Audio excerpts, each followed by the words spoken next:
আমার বিয়ে ঠিক হয়ে গেছে রনক ভাইয়া। বিয়ে ঠিক হয়েছে তো ভালো কথা, বিয়েটা করে নে। এসব তুমি কি বলছো ভাইয়া? আমাদের এতদিনের ভালোবাসাটা কি তোমার কাছে মিথ্যা ছিল? কিসের ভালোবাসা? আমি তো তোকে কখনো ভালোই বাসিনি। বন্ধুদের সাথে বাজি ধরে তোর সাথে ভালোবাসার নাটক করেছি, তাই বিয়েটা করে নে রাইসা। রনক ভাইয়াকে জড়িয়ে ধরে বললাম, তুমি আমার সাথে মজা করছো তাই না ভাইয়া? সাথে সাথে ভাইয়া আমাকে ধাক্কা দিয়ে তার বুক থেকে সরিয়ে দিলেন। ধাক্কার তাল সামলাতে না পেরে আমি নিচে পড়ে খাটের কোণার সাথে বাড়ি খেলাম। বাড়ি খেয়ে আমার কপালের সাইড দিয়ে কিছুটা কেটে গেল। তারপর আমি কান্না করতে করতে ফ্লোর থেকে উঠে ভাইয়ার উদ্দেশ্যে বলি, কেন করলে তুমি আমার সাথে এরকম? তুই কলেজের কাউকে পাত্তা দিতি না, তাই বন্ধুদের সাথে বাজি ধরে তোর সাথে আমি প্রেমের নাটক করেছি। বাহ বাহ ভাইয়া, আমার ভালোবাসার সাথে তুমি নাটক করলে? নাটক করে তুমি কি পেলে? আমার বাবা মা নেই বলে তুমি আমার সাথে এরকম করলে? আমি তো তোমাকে বলিনি তুমি আমাকে ভালোবাসো। আমি জীবনে কাউকে ভালোবাসিনি। তুমি সেদিন কলেজে সবার সামনে আমাকে প্রপোজ করেছিলে বলেই আমি তোমাকে ভালোবেসেছি। আমার মনে প্রাণে শুধুই তুমি ছিলে। কিন্তু আজকে সব কিছু জানার পর আমি শুধু তোমাকে ঘৃণা করি।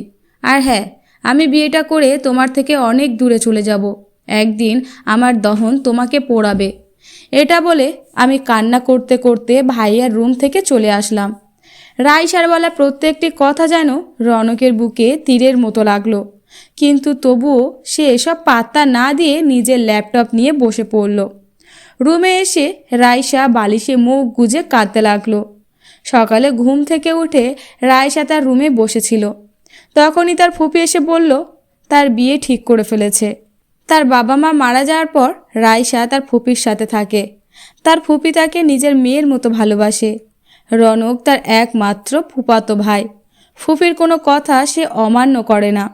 রাইসার ফুপি বলেছে যদি তার মতো থাকে তবেই সে তাকে বিয়ে দেবে। এটা শোনার পর সে রনকের কাছে গিয়েছিল।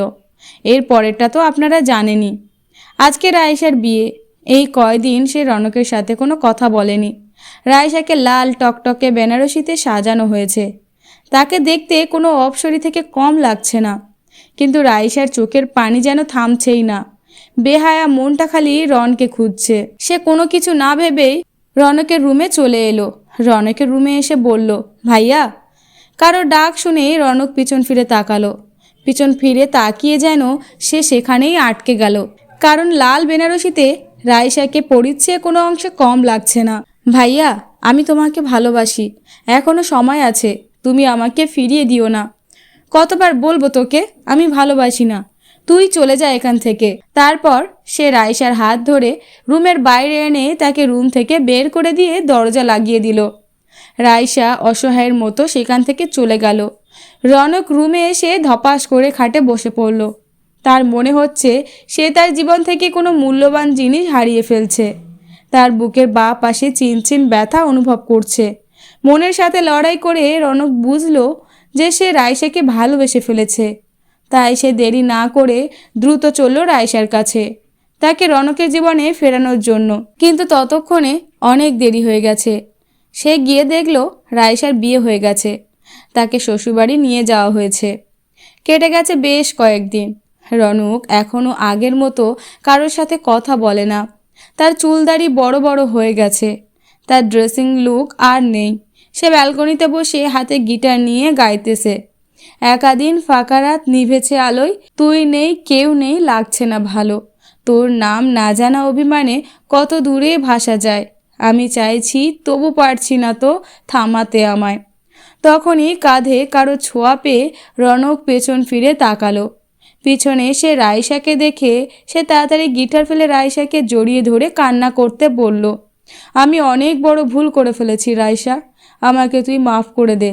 আমি তোকে ভালোবেসে ফেলেছি রাইসা। তুই যাওয়ার পর প্রত্যেক দিন আমি তোর দহনে পুড়েছি। তুই ফিরে আয় রাইসা, আমি তোকে নিয়ে আবার সব কিছু শুরু করব। দরকার হলে তোকে নিয়ে আমি পালিয়ে যাব, তবুও তুই ফিরে আয়। রনক ভাইয়াকে শুনে আমার আবার বুকের ভেতর মোচড় দিয়ে উঠল। আমি ভাইয়াকে বললাম, তার হয় না ভাইয়া। কেন হয় না? কারণ আমি তোমার কাছে বারবার বেহায়ার মতো এসেছি, কিন্তু তুমি আমাকে ফিরিয়ে দিয়েছো। তাছাড়া আমি এখনও বিবাহিত। আমার স্বামী আমাকে অনেক ভালোবাসে। আসলে ভাইয়া, তুমি কখনো আমাকে ভালোই বাসোনি। বাসলে আমাকে কখনোই ফিরিয়ে দিতে পারতে না। আসলে কখনো তুমি আমার ছিলে না। এটা বলে আমি চলে আসলাম। কারো তার সামনে থাকলে আমি আমার কান্না আটকাতে পারতাম না। রাইসার যাওয়ার দিকে তাকিয়ে রনক ডুকরে কেঁদে উঠল।